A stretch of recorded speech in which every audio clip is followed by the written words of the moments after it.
Ladies and gents, Six Figs here from YouTube. In this video, we're going to be breaking down ICP from the weekly to the 4-hour chart. Let's go. We can look at the markets here. We can see that everything is for the most part on the up and up. We've had a very nice couple week rally. ICP up 3% on the day, 8% on the week, 51% on the month. Folks, what is happening? Well, we're looking at the weekly chart, and we can see that ICP has clearly broken this trend. And I've been saying now forever that we could possibly be gearing up to see some sort, bear with me, my computer is doing some shady stuff, some sort of inverse head and shoulders style move to the upside. And I do think that we would even see some sort of Elliott wave theory play out as well. But I do think on this weekly chart, we're going to see this 50 moving average start kind of planing out and start curving like this. Now, I am thinking that if something like this happens, like I said, we would have a very clear neckline for an inverse head and shoulders, perhaps even a cup and handle of sorts. We could see that like this, and then move to the upside. So that's kind of where I'm at right now on the weekly chart with ICP. Let's just look at this daily.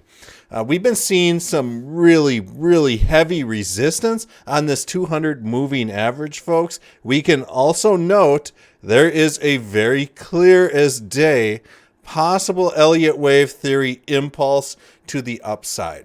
I am seeing that price action right now is kind of slowing down, and we might be forming what's called a rising wedge pattern. So we can kind of see how this angles like this, and what we are doing is kind of maybe making a little wedge shaped pattern. This is a bearish pattern. What I'm hoping happens is that ICP can maybe come up and tangle with this 200 moving average the next few days, and maybe we will see some sort of symmetrical triangle sideways trade or some sort of bear flag occur, just something to get us near this Ichimoku cloud, because whenever price drifts too far away, the cloud just retractor beams it back in. Here's an example. Price is just too far from the cloud. Boom. Here's another example. So I'm hoping that right now we will see something like this. And the reason I brought up the Elliott wave theory before, this little move like this, was simply because whenever we get Elliott wave theory, oftentimes we will see some sort of a retracement in an ABC or ABCDE fashion that follows. So it would not surprise me if we saw ICP maybe flag out like this and come and catch this 50 moving average sometime in the first week or so of February, around the 8th.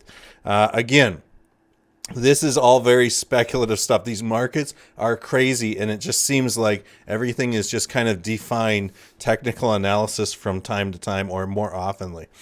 We look at the 12-hour chart. You guys can kind of see how this rising wedge looks. It is what it is, folks. There's no ifs, ands about that. But let's just look at this 4-hour chart.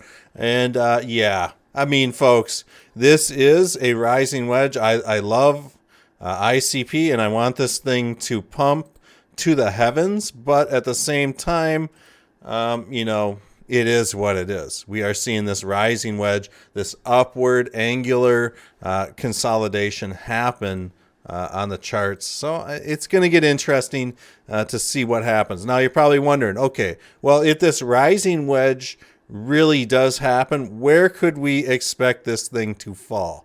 I'm thinking that we could see price come down to the $5.36-ish level. If things get, okay, kind of bad, maybe this $4.98 level. Let's just go ahead and look. I want to look at this on the one-day chart just to kind of see what's up here. So if we are just pretending that this 50 moving average is going to kind of come up like this, the 200 will kind of come like that. We will also have a golden cross. But yeah, $4.98, we could see just this ABC correction, maybe a DE pattern right down to this 50. But yeah, I would say $5-ish, somewhere in there. There's really just not a whole lot going on right now other than this rising wedge, and we're expecting some sort of consolidation. Again, folks, don't take this as trading advice, financial advice, anything like that. We are just kind of stating the obvious of what possibly could be going on here. So I hope you guys enjoyed this little quick overview of what's going on with ICP price action. We'll get a full in-depth review of ICP in the news and stuff like that either tomorrow or Tuesday. We'll see you guys all on the next video.